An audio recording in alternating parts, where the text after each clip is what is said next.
حسيت قبل كده إن قلبك بيدق بسرعة وإن نفسك بيضيق وإن أنت ممكن يكون عندك أزمة قلبية أو إن أنت هتموت وإن جسمك بيترعش وإن كل حاجة حواليك غريبة أو إن أنت مش في الدنيا.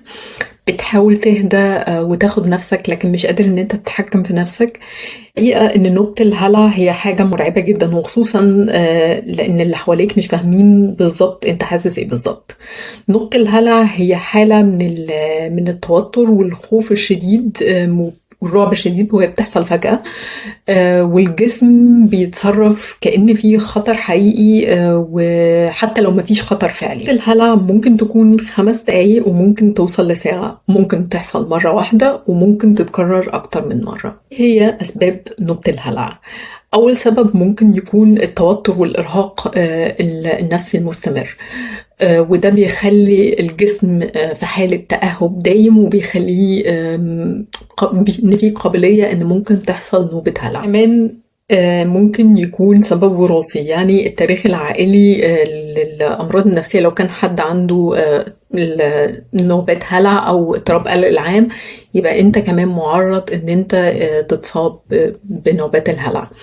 ممكن كمان يكون أمراض نفسية تانية زي اضطراب القلق العام أو اضطراب ما بعد الصدمة. وممكن كمان يكون خلل في توازن كيمياء المخ اللي هي بتكون مسؤولة عن تحسين المزاج وعن الشعور بالراحة النفسية. كمان التعرض للحوادث أو الصدمات النفسية المفاجئة زي مثلا وفاة شخص قريب منك جدا ومثلا سنه صغير أو عموما وفاة شخص قريب منك، ودي ممكن تكون برضو سبب لظهور نوبات الهلع.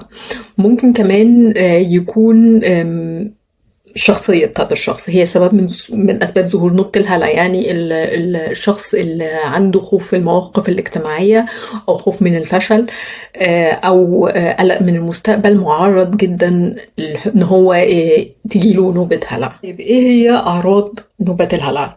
أول حاجة إن الأعراض دي بتظهر فجأة، ما بتبقاش متوقعة وما بيكونش ليها سبب، وبتبتدي بضربات قلب سريعة، اختناق، ضيق في التنفس، العرق الشديد، الدوخة، ممكن كمان الخوف الشديد، الألم والضغط في منطقة الصدر، ممكن كمان التنميل في الإيد والرجل، وكمان ممكن يكون الغثيان والشعور بعدم الراحة في المعدة. كمان الشخص بيحس إن هو منفصل عن الواقع أو إن هو مفيش تواصل ما بينه وما بين الواقع وإن هو في عالم تاني وبينعزل عن جسمه بشكل تام. تعالوا نتعرف دلوقتي مع بعض على دايرة نوبة الهلع. الدايرة دي بتبتدي بإحساس بسيط في الجسم، دقات قلب سريعة، دوخة، رعشة، ضيق في التنفس، توتر، إرهاق، قلق، وده من غير سبب واضح. الجسم بيترجم الإحساس ده على إنه خطر وبيتحول لتفكير كارثي زي مثلا أنا هموت، هيغمى عليا، عندي حاجة خطيرة. الخوف ده بيكبر بسرعة رهيبة، بيسيطر على كل حاجة. بعدين الجسم بيدخل في حالة طوارئ وبيستخدم برنامج النجاة.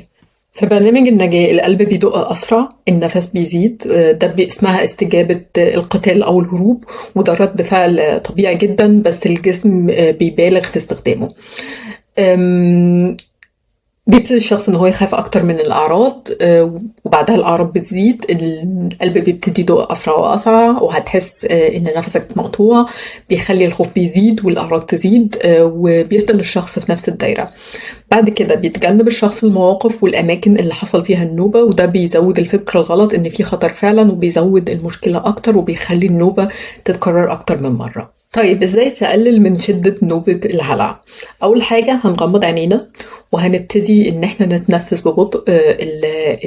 الشهيق بيبتدي يكون من الأنف والزفير بيكون من الفم، وتبتدي ان انت تحاول تركز تفكيرك على النفس بتاعك. ركز تفكيرك على ان انت في امان وان النوبة دي هتستمر لدقايق وهتنتهي وان انت هتقدر ان انت تسيطر على الموقف.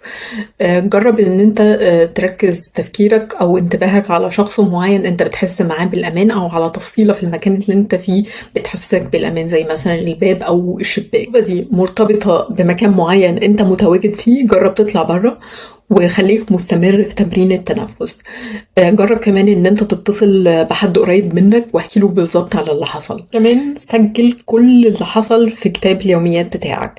يعني مثلا ممكن تكتب النوبة دي حصلت في اي مكان في اي وقت، مرتبطة بشخص معين، ايه هو الموقف اللي حصل. هتكتب كمان حسيت ايه بالظبط وايه هي الاعراض الجسديه اللي انت حسيت بيها. ده مهم جدا علشان لما تعرضت للنوبة دي مرة تانية تقدر تحدد ايه هو السبب بالظبط. كمان مهم جدا ان انت تعمل خطة طوارئ لنوبة الهلع. أول حاجة تبتدي تجمع قائمة بأرقام التليفونات للناس القريبين منك جدا علشان تقدر تتصل بيهم لو حصلت النوبة فجأة. كمان لو النوبة بتتكرر أكتر من مرة وفترات زمنية قصيرة، يبقى الأحسن إن أنت ما تخرجش أو إن أنت ما تكونش لوحدك. تاني حاجة إن يكون معاك زيت عطري قوي زي زيت النعناع، زيت شجرة الشاي، زيت اللافندر. كل الحاجات دي أو الروايح دي ممكن إن هي تشتت انتباهك وتركيزك في نقطة الهلع على الروايح دي. ممكن كمان تستخدم برفان أو ريحة معينة مرتبطة بالأمان أو حاجة مثلا مهمة بالنسبة لك.